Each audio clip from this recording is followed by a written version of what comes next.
우리 성가대 찬양도 그렇지만 여러분 하늘을 좀 가끔 자주 좀 올려보는 습관을 좀 들이면 좋겠다라는 생각들을 갖습니다.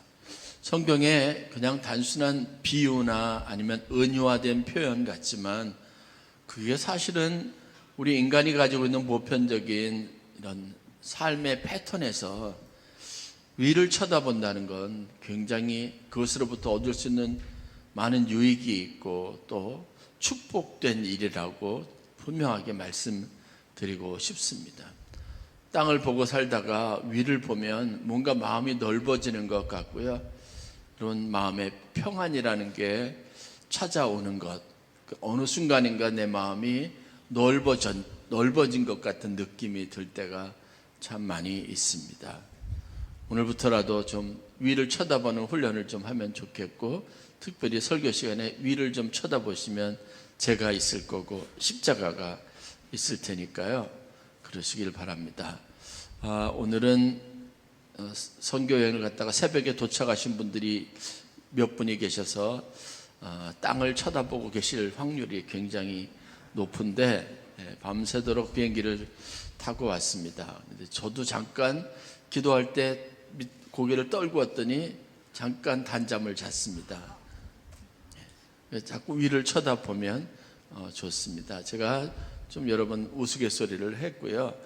인생을 살면서 여러 가지 신앙인으로서 가질 수 있는, 소유할 수 있는 힘들이 있는데 오늘은 물질의 힘에 대해서 여러분들과 함께 나누어 보려고 합니다.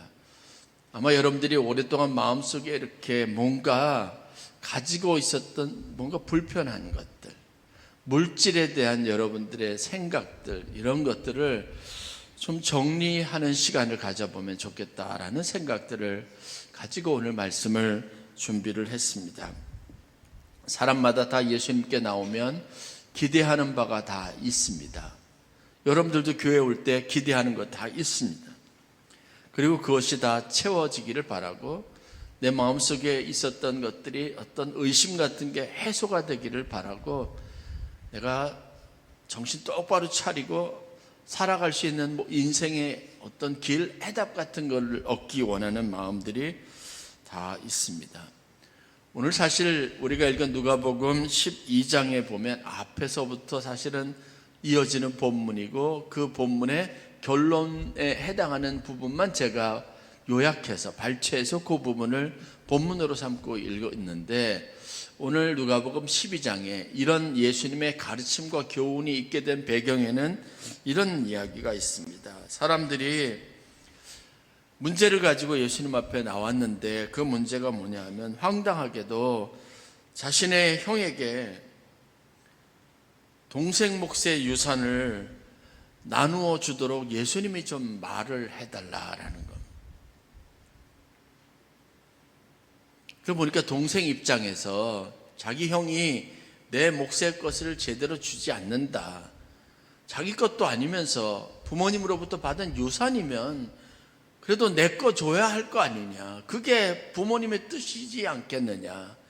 그런데 워낙 형이 그러지 않고 욕심을 내니까 예수님이 가지고 있는 권위를 좀 활용해서 그러라는 거죠. 가끔 저도 그런 민원 소원 수리, 민원을 요청받을 때가 있는데 목사님 제가 아무리 얘기를 해도 저 사람이 듣지를 않아요. 그러니까 목사님이 좀 가서 얘기 좀 해주세요. 아무리 해도 저 사람이 꼼짝하지 않고 변하지 않아요. 그러니까 목사님이 가서 따끔하게 혼을 내주시든지 한마디 해주세요. 자기가 못하면서 왜 저보고 하라 그러는지 모르겠어요. 저는 될까요? 믿음이 있으니까 저보고 요청을 하시긴 하겠지만 그게 우리가 가지고 있는 보편적인 마음이라는 겁니다. 이 억울한 동생의 마음을 헤아리지 못해서는 안 되는 거죠. 그런데 예수님께서 이 부탁을 듣더니 이렇게 말합니다. 누가 나를 너희의 재판장이나 물건을 나누는 사람으로 세웠느냐. 그런 일을 하라고 내가 이 땅에 온 것도 아니고 그런 일에 너희가 보기엔 내가 아주 잘 지혜롭게 잘 처리하고 원하는 대로 내가 무엇인가 해답을 줄 것 같지만 나 그런 사람 아니야 라고 말씀하신 거죠. 여러분, 우리가 신앙생활하면서 하나님 앞에 얼마나 많은 바람을 가지고 있어요. 가끔은 우리도 그럴 때마다 황당해 하시면서 누가 나를 너희의 재판장 아니면 너희가 원하는 문제를 해결해 주는 정도의 사람으로 삼았냐라고 말씀하시는 음성을 들을 수 있게 될지도 몰라요. 사람들이 가지고 있는 물질이라는 게 참 어렵습니다. 물질은 우리에게 꼭 필요한데, 그리고 성경에도 보면 우리가 앞으로 다루겠지만 물질관에 있어서 물질은 하나님이 주신 축복이 분명한데, 이 물질 때문에 우리가 가난하게도 되고, 이 물질 때문에 우리가 억울하게도 되고, 이 물질 때문에 우리가 죽음도 생각하게 된다는 겁니다. 이게 있으면 좋고 아니면 안 되는 아주 굉장히 중요한 문제가 되어 있어요. 제가 선교 여행 기간 동안에 어떤 권사님이 그런 얘기 하더라고요.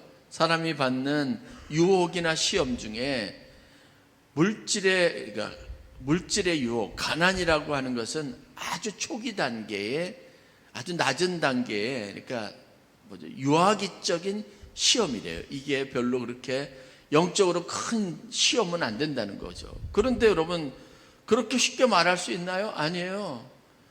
그러니까 옆에 있었던 우리 청년 하나 그러더라고. 저는 물질도 가난도 하고, 그리고 늘 언제나 마음도 늘 언제나 강박하고, 또 그 다음에 뭐냐면 건강도 좋지 않대요. 그래서 맞는 얘기죠. 물질이 없으면 희한하게 아파요. 많이 아파요. 물질이 넉넉한 사람은 아프지도 않는 것 같아요. 뭐 불로장생하는 뭘 먹는지 의심이 들어갈 만큼 그래요. 돈이면 다 해결되는 것 같고, 돈이 있으면 그의 삶은 뭔가 든든하고 보장된 것 같고, 혼란스러운 것도 없는 것 같고, 막 이런 마음들이 많이 드는 겁니다. 성경에 보면 물질에 대한 여러 이야기들이 있는데, 하나님은 우리에게 부자로 살라는 건가 아니면 가난하라고 하는 건가? 우리로 하나님이 주신 것을 모으라고 하는 건가 아니면 창고를 비우라고 하는데 다 줘버리고 가난하게 살라고 하는 건가 라고 하는 혼란스러움을 느끼게 할 만한 내용들이 너무나 많은 겁니다. 그런데 여러분, 이런 문제에 대해서 예수님이 하는 이야기를 가만히 들어보면 이 말씀이 참 의미가 있어요. 아마 물질에 관련된 우리의 의구심에 대해서도 주님이 말씀하셨던 것과 똑같이 그렇게 말씀하실 수 있어요. 내가 너희들에게 이러한 문제에 대한 어떤 해답을 주거나 이런 문제에 대한 어떤 정확한 길을 제시해 주기 위해서 이 땅에 온 줄로 아느냐? 그렇지 않다는 거, 그렇지 않다고 말씀하시기를 원하시는 것 같아요.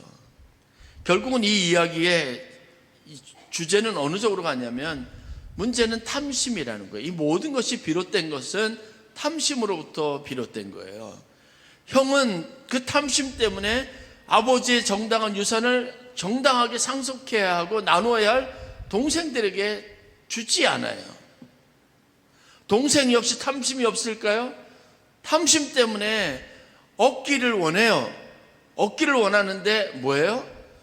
어떤 것이 정당한 걸까요? 어떤 것이 적당한 것일까요? 동생 역시 지금 탐심 때문에 이렇게 되어져 있습니다. 그러면서 비유로 들은 게 어리석은 부자의 비유예요. 이게 다 무슨 상관관계가 있는가 싶지만 이 모든 것들은 하나의 내용을 말하기 위한 빌드업 과정, 하나하나 다 이 이야기도 들고 저 예도 들어가면서 결국은 하고 싶은 얘기가 딱 한 가지 있는데, 그 이야기가 오늘 우리가 읽었던 누가복음 12장 31절 말씀, 마태복음 6장 33절에도 있는 말씀이에요. 너희는 먼저 그의 나라와 그의 의를 구하라. 그리하면 이 모든 것을 너희에게 주시리라. 물질은 우리의 삶의 첫 번째 제1의 목표가 될 수는 없고, 물질은 하나님이 우리에게 주시는 거예요. 그래서 우리의 관심은 물질에 쏠려 있으면 안 되는 거죠. 내가 이 일을 위해서 내가 이런 일들을 하고 싶어서 하나님 앞에 물질을 달라고 기도하는 방식이 하나님의 물질에 대한 기도, 우리에게 듣기를 원하는 기도의 본질인 거예요. 그렇지 않으면 우리가 탐심을 가질 테니까요. 여러분이 잘 알고 있는 에덴 동산에서 아담과 하와의 타락, 그들이 죄인이 된 것, 죄를 가지고 살 수밖에 없었던 가장 근본 원인도 무엇이 뭐냐면 탐심이 문제라니까요.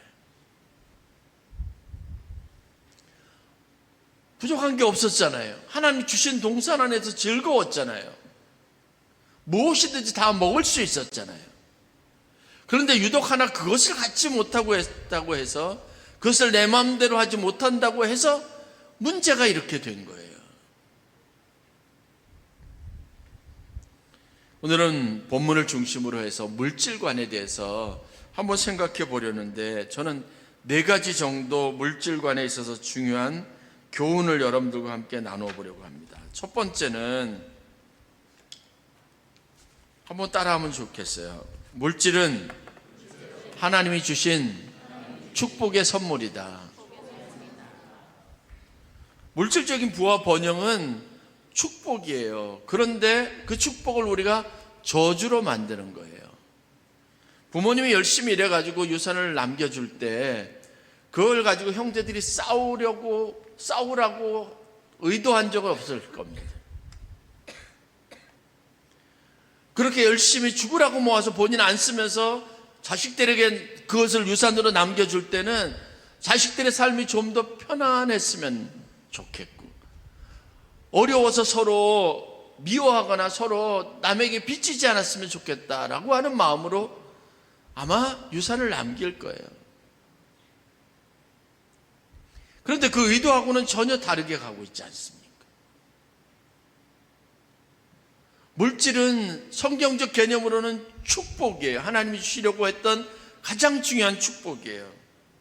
부와 번영은 성경에 나오는 가장 보편적인 하나님의 약속입니다.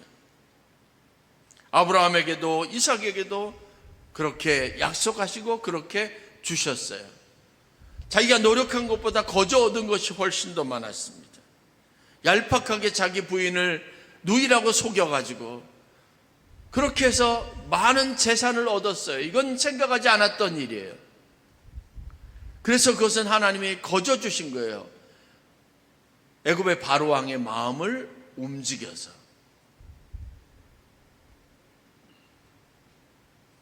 중요한 것은 내가 그 물질에 대한 탐욕을 갖기 시작하면 그 물질은 나에게 저주가 되는 겁니다. 에덴 동산에 있어서도 늘 언제나 부족함이 없고 그 안에서 행복했으면서도 마음은 늘 불안해서 숨고자 하는 것, 그런 불안한 삶에서 절대로 벗어날 수 없다는 게 성경의 가르침입니다. 물질이 하나님의 축복으로 인식되지 않고 그래서 만족과 감사가 뒤따르지 않으면 그건 저주인 거죠. 그렇다고 하나님께서 우리에게 저주하러 물질을 주시지 않았다는 겁니다. 변하지 않는 한 가지 원칙은 하나님이 우리에게 축복으로 물질을 주셨다는 겁니다. 하늘과 땅에 있는 모든 것들이 다 내 것이 되게 하신 거예요. 여기에 대한 것을 여러분 분명한 개념으로 인식해야 돼요. 돈은 아무 문제가 없어요. 무엇이 문제라고요? 돈을 지나치게 사랑하는 것이 문제예요. 저는 이 경계선상 안에서 있는 저 자신을 비롯한 많은 사람들의 삶을 봅니다. 물질을 귀하게 여겨요. 그렇다고 물질에 거기에 노예가 되진 않는 분들이 많습니다. 어떤 사람은 물질을 귀하게 여기는데 그 마음이 그를 물질의 노예가 되게 만드는 경우들도 참 많이 있습니다. 이게 문제인 거예요. 물질은 하나님의 축복인 줄 믿으시길 바랍니다. 그래서 두 번째, 물질관에서 중요한 것, 탐욕을 경계하고 버려야 합니다. 더 있어야 된다고 하는 마음이에요. 그래서 성경 누가복음 12장 15절 말씀을 보면 삼가 모든 탐심을 물리치라 사람의 생명이 그 소유에 넉넉한 데 있지 아니하니라. 우리가 먹을 것과 입을 것이 있은즉 족한 줄로 알 것이라. 부하려 하는 자들은 시험과 올무와 여러 가지 어리석고 해로운 욕심에 떨어지나니 곧 사람으로 파멸과 멸망에 빠지게 하는 것이라. 돈을 사랑함이 일만하게 뿌리가 되나니. 바울이 디모데 전서에 편지하면서 권면한 겁니다. 이 탐욕이 사라지면 은혜가 찾아오고요, 감사한 일이 의외로 참 많아집니다. 우리가 잘 아는 C.S. 루이스가 이런 말을 합니다. 인간의 부에 대한 모든 욕구에서 진짜 문제가 되는 게 뭐냐? 그건 단순히 부자가 되려고 하는 마음이 아니라는 거예요. 주변 사람보다 더 부유해지려고 하는 마음이 문제라는 거예요. 이번에 저희가 미얀마 선교 갔다 왔지만 제가 몇 번 권사님들이랑 앉아서 아침마다 나눔도 하고 또 오가는 길에 잠깐 이야기를 하면서 여러 가지 이야기를 했는데 제가 기억나는 게 있어요. 저 사람들보다 우리가 분명하게 부유하고 풍족해요. 훨씬 더 쓰는 게 많아요. 그런데 제가 함께했던 우리 10명의 팀원들에게 도전했어요. 그렇다면 여러분, 저 사람들보다 더 행복하다고 말할 자신 있습니까? 저 사람들보다 더 받은 것에 대한 감사하는 마음을 가지고 있습니까? 100% 다 아니에요. 저를 비롯해서. 행복하지도 않고 즐거워하지도 않고 받은 것에 대해서 감사한 마음도 없어요. 이번에는 여러분들이 장학금을 저에게 주셨어요. 그래서 해마다 저희가 2명 학생들에게 장학금을 주던 걸 이번에 7명에게 장학금을 줬습니다. 여러 가지 제목도 많이 만들었어요. 학교생활 캠퍼스 라이프 잘한 사람들에게 장학금 주고, 미니스트리 어워드 해서 주말마다 가가지고 교회 가서 사역 잘하는 사람에게 장학금도 주고, 이전엔 안 그랬는데 졸업생들만 상을 줬는데 이제는 1학년, 2학년, 3학년 중에 시험 잘 본 사람도 장학금 주고, 성경 시험 잘 본 사람도 중요하대요. 그래서 그 장학금도 주면 어떻겠냐 해서 또 주자고 해서 저 장학금 줬어요. 그런데 여러분, 제 마음에 불안함이 있어요. 받으니까 너무 좋아하죠. 그런데 이게 저 학생들 마음에 잘못된 경쟁심을 불러일으키게 될까봐 조심스러워요. 그냥 공부하고 열심히 하는 것, 그렇게 했는데 이제는 공부해서 장학금을 획득하려고 마음이 그렇게 자라날까봐 조심스러워요. 선교하면 여러분, 우리가 도와주는 거 다 좋지만 도와주다 보니까 뭐냐면요, 그 사람들이 마음이 변질될 아주 중요한 그 경계선상이 있어요. 거기서 그 사람들이 어느 순간인가 보세요. 저는 거의 100% 확신합니다. 미얀마도 조금 더 선교하다가 우리가 좀 더 돕다 보면 그 사람들이 이제는 우리에 대해서 감사하는 마음을 잃어버리게 돼 있어요. 그리고 어떤 생각을 갖는 줄 아십니까? 왜 이거밖에 안 도와주지? 그럴 날이 곧 온다니까요. 그래서 우리가 과시하려고 하지 않습니다. 제가 이걸 어떻게 아느냐고요? 제가 선교사 했으니까 알죠. 선교지에서 경험이 누구보다 많이 있으니까 알죠. 탐심이라고 하는 것은 어느 순간인가 우리도 인식하지 못하는 사이에 우리의 마음을 오염시키고, 그래서 제일 우리가 얻으려고 하는 것, 삶에서 제일 필요로 하는 것을 뺏어갑니다. 만족, 감사. 물질이 내 삶에 형제들끼리 막 서로 막 그냥 부딪히면서 같은 것 얼마 안 되는 거 나누어 먹으면서도 그렇게 싸웠던 정, 사랑, 이게 한순간에 다 없어져 버리게 만들어요. 그래서 이 이야기를 결론으로 예수님께서 이끌어가면서 유산 분배에 대한 이야기가 갑자기 예수님의 탐심을 물리쳐야 될 필요성에 대한 이야기로 이게 자라나간다니까요.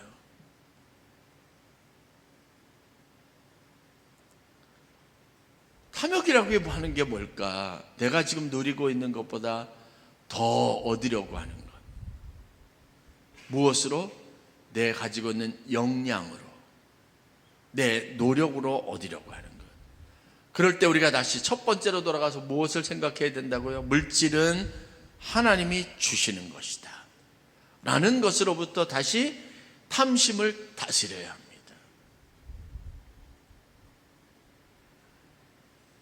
제 이야기를 듣든 말든 여러분들은 이제 알아서 하시는 거예요. 그건 목사님의 이야기라고 생각해도 좋아요.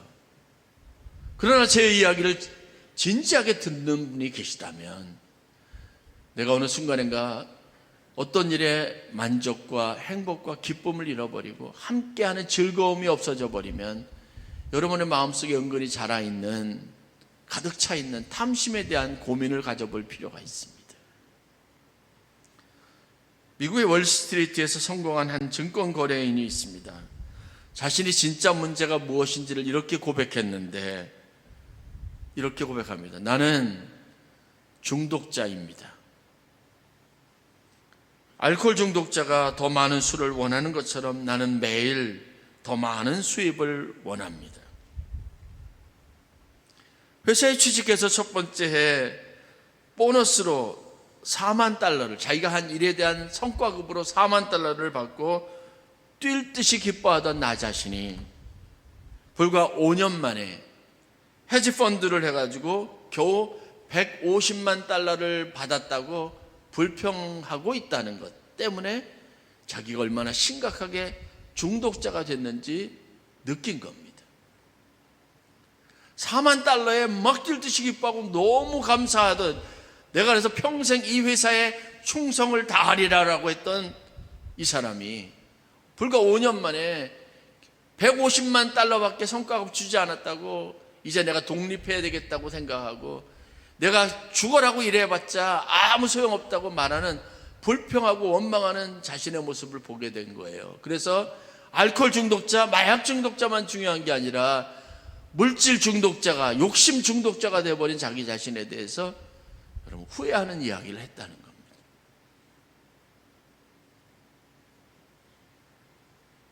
선한 사업이 무너지게 하는 게 다 여러분 탐욕입니다. 여러분들 잘 아는 마리아가 예수님 앞에 비싼 향유를 부었어요. 그런데 사람들이 그 행위를 귀하게 여기지 않아요. 허비했다고 말하죠. 이게 사람들의 마음입니다. 삭개오 같은 경우는요, 그렇게 악착같이 돈을 모았는데 절반을 가난한 사람들에게 다 나눠주겠다고 하잖아요. 물질이라는 게 뭐가 다르죠?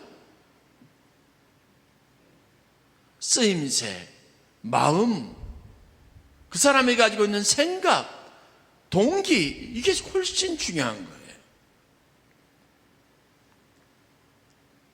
저는 선교지에 있으면서 이런 도전을 직접적으로 받아본 적이 있습니다.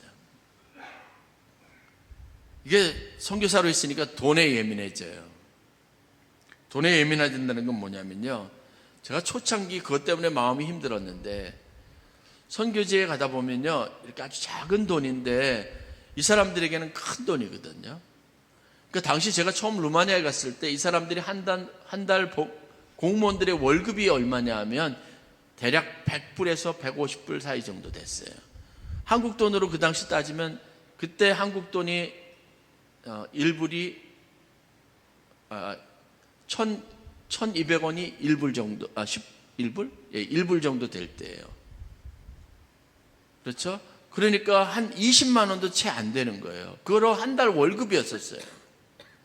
그렇게 그걸 기준으로 생각하니까 한국에 와가지고, 제가 교회 아멘교회 있으니까 교인들이 저한테 이제 맛있는 거 사준다고, 고생했다고 밥을 사주시는데 한 끼 밥값이 그 사람들 한 달 월급이 되는 거예요. 제가 희한한 경험을 했어요. 그 다음부터는 누가 밥을 사주면, 이걸 가지고 한 달 생활비를 먹어치운다는 죄책감이 있는 거예요. 이게 무슨 문제를 낳는 줄 아십니까?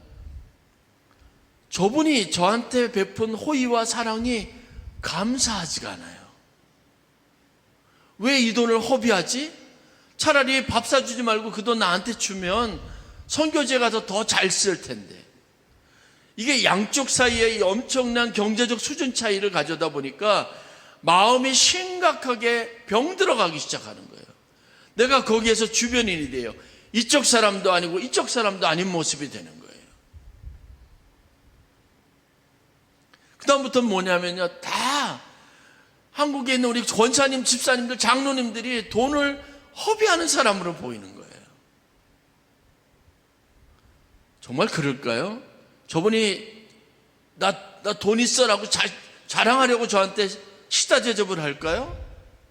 아니에요. 선교사를 아끼고 사랑하고 힘들었을 테니까 격려하려고 하는 거예요. 똑같은 물질이 사람이 가지고 있는 마음에 따라서 완전히 다른 의미를 갖는 걸 제가 경험했어요. 죄송하지만 내 마음이 오염됐다는 생각 때문에 한동안 힘들었습니다.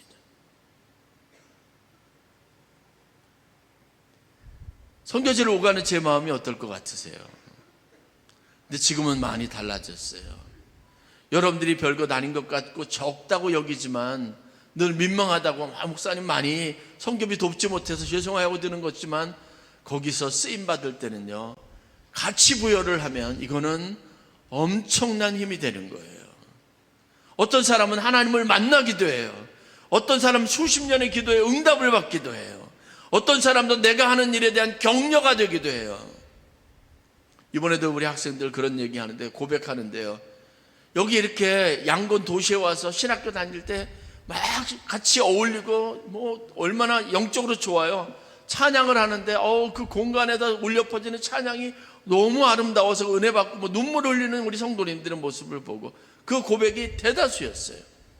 그런데 제가 이런 얘기했어요. 얘네들이 이제 자기 고향으로 돌아가면 시골의 초라한 마을에 돌아가서 그 교회에서 봉사하거나 교회 개척해서 일할 텐데, 이제 같이 찬양해 줄 사람도 없고 같이 기도해 주는 힘을 북돋아주는 사람도 없는 날것인 광야에 가서 사역하려면 정말 힘들 거예요. 가기 힘들 거예요. 같이 하고 싶은 마음 없을 거예요.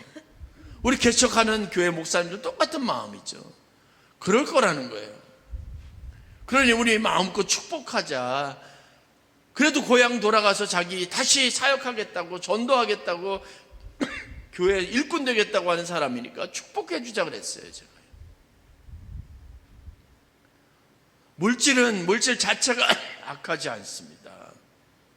그 물질에 집착하고 사랑하는 마음, 그 물질을 내 마음대로 어떻게 해보려고 하는 그 마음이 개입되면, 이게 하나님이 주신 축복이라고 하는 틀을 벗어나기 시작하면 이건 걷잡을 수 없는 들불처럼 모든 것을 다 살라버리는 거예요. 그래서 뭐라고 합니까? 주님이 너희는 먼저 그의 나라와 의를 구하라. 우선순위를 그렇게 두면 이건 다 하나님이 주시는 거야. 이런 마음을 가지고 살라는 겁니다. 그래서 세 번째, 탐욕을 물리쳐야 되죠. 하나님이 주시는 선물, 탐욕을 물리치고, 세 번째는 그 안에서 하나님이 주신 것이니까 항상 만족하고 감사하는 법을 배워야 합니다. 연습해야 합니다. 그래서 염려하지 말고 근심하지 말라. 이것은요, 세상 사람들이 구하는 것이, 하나님 믿는 사람이라면 그런 마음 가지면 안 된다고 가르치는 겁니다. 물질을 신앙적으로 다루시기를 주의 이름으로 간절히 축원합니다. 물질을 믿음 안에서 여러분들이 개념을 정립하려고 애쓰는 성도들이 되시길 바랍니다. 하나님은 오늘 우리에게 우리가 인정하는 물질만큼만 복되게 하셔요. 그게 만나와 추락의 이야기예요. 안식일을 빼고는요, 안식일 전날을 빼고는 다 아무리 모아도 다 썩어버리게만 하나님이 훈련시켰어요. 그러니 내게 있고 내 만족을 주는 정도만 좋은 거예요. 그 다음 쌓아놓고 모아놓은 거는 다 헛것이 되고 아무 가치가 없는 것으로 여기게 했어요. 여러분 살면서 그렇잖아요. 오늘 내가 먹는 것, 쓰는 것만 내 물질이지 나머지는 여러분 거 아니에요.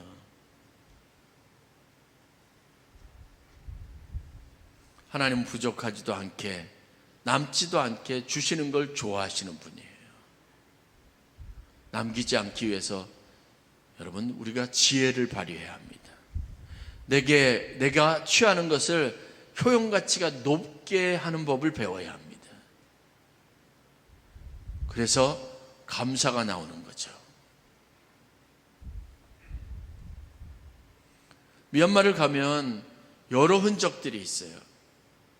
지금 제가 10몇 년째 쭉 가는데 보니까 다 흔적들이 있는데 거기 뭐냐면 우리 성도님들의 흔적이 있어요.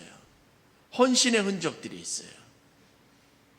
자랑하지 않습니다. 그런데 저는 그것을 보면서 야, 이게 이런 즐거움이 있구나. 이런 보람이 있구나. 우리 원로 목사님 조카가 이번에 같이 따라갔어요. 그 조카가 그런 생각을 했대요.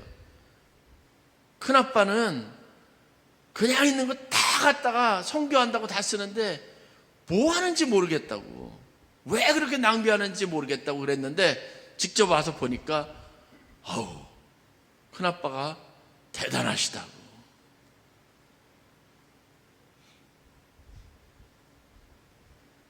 역사의 시간 안에서 하나님이 하신 일들이 고스란히 다 남아있어요. 저는 어느 곳에 가잖아 우리가 가지고 있는 것이 얼마인지를 자랑하려고 하지 않고요, 이거 우리가 했다고 말하는 것을 엄청 금기시합니다. 항상 같이 선교 다니신 분들은 볼 거예요. 하나님이 주셨어요. 하나님이 하셨어요. 기도 많이 하셨나 보죠. 물질은 내게 아니고 소유는 하나님께 있을 때만, 인정할 때만 그게 복이고, 그것을 받는 사람, 그것을 사용하는 사람은 감사가 있습니다. 희한한 이런 물질의 패러독스, 특징들이 있습니다. 그걸 배워야 합니다. 그리고 마지막으로는요, 그래서 물질에 가치를 부여하는 훈련을 많이 해야 됩니다.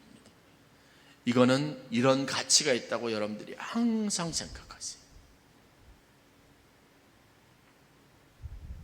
곳곳에 여러 교회들도 세워지고 많이 그래요. 이번에도 갔는데 어느 교회를 하나 개척한다고 하면서 교장 선생님이 저를 데리고 가는 거예요. 그래서 권사님들만 같이 몇 사람, 남자 장로님하고 권사님만 같이 갔어요. 시골에 그냥 땅 하나 사놓고 거기다가 판자떼기로 막 얽혀가지고 거기다 교회를 세웠대요. 기도해달래요.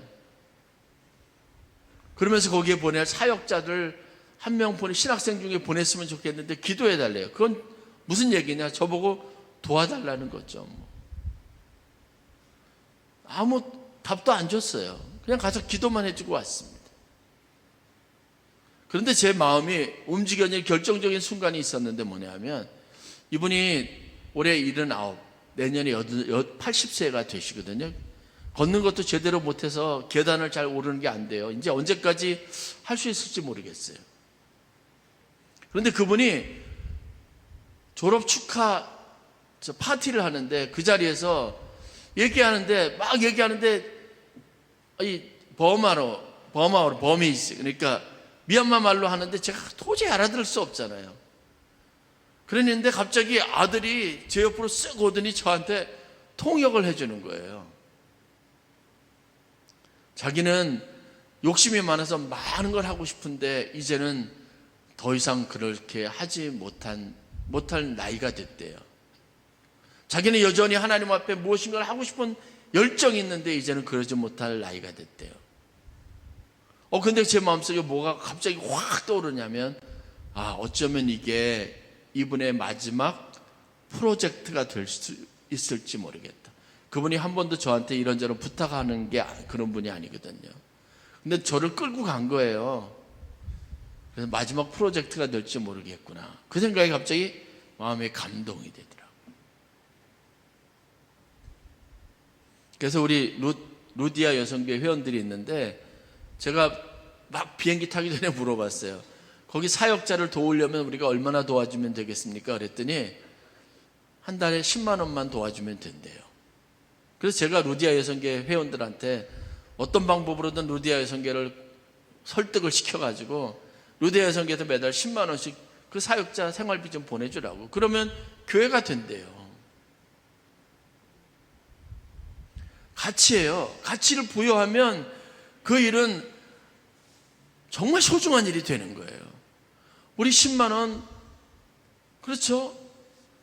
저도 해봤어요. 우리 가족들 한 끼 식사를 아끼자.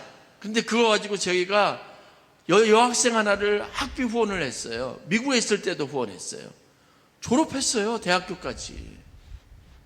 가치 부여를 하면 내 삶에 우리가 하는 모든 일이 의미가 있어진다니까요. 우리가 하는 선교가 그렇지 않습니까? 저희 교회가 돈이 있어서 하나요? 아니에요. 하나님이 우리에게 어떤 사건과 히스토리를 만들어주고 우리는 그 일에 가치를 부여해요. 그러면 우리가 하는 일은 굉장히 의미 있는 일이 돼요. 한 사람을 살리기도 하고 한 영혼을 새롭게 만들기도 하고 한 나라에서 어떤 일을 시작하게 하는 뿌리가 되기도 해요. 어떤 권사님이 헌금을 주시더라고요. 그거 전달하면서 제가 그랬어요. 시드머니. 하나님이 아마 이 일을 하시기를 원하나 보다 그랬어요. 제가요. 우리가 하는 일에는 다 그렇습니다. 물질관이라고 하는 게 바로 그래요. 여러분들이 누군가에게 호의를 베풀 때 그거는요, 접대를 할 때도 그렇고 그것에 대한 여러분들의 마음과 의미가 담겨 있으니까 그거는 소중한 거예요. 비싼 거 좋은 게 중요한 게 아니라 그것은 가치 있는 거예요. 우리가 늘 언제나 누군가로부터 받는 것은 넘치는 사랑을 받고 그분의 인생을 받는 거예요. 하나님 우리에게 물질을 사용할 때 하나님이 주신 거니까 여러분들에게 여러분들의 주머니를 뜯어내려고 제가 이야기하는 거 아니에요. 내가 이왕 살아가는 거면요, 하나님의 나라와 의를 구하려는 마음으로부터 여러분들이 정한 바 소중하고 가치 있는 일들을 위해서 여러분들이 죽을 힘을 다해서 정말 밤잠 이루지 못하고 고민하면서 한 푼 한 푼 이게 다 가치 있는 건데 이왕이면 그렇게 쓰임받는 물질이 되면 좋겠다는 마음을 제가 여러분들에게 부릴 듯 일어나게 하고 싶은 겁니다.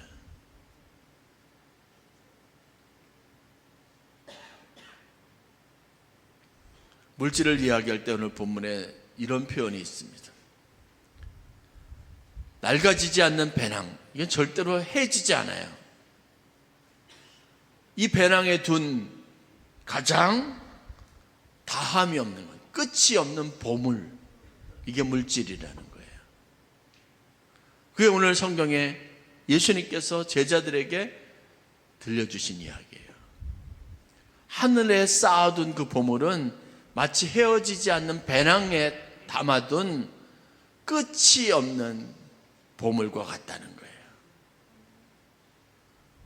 저와 여러분들에게 물질이 그런 것이 되면 좋겠습니다.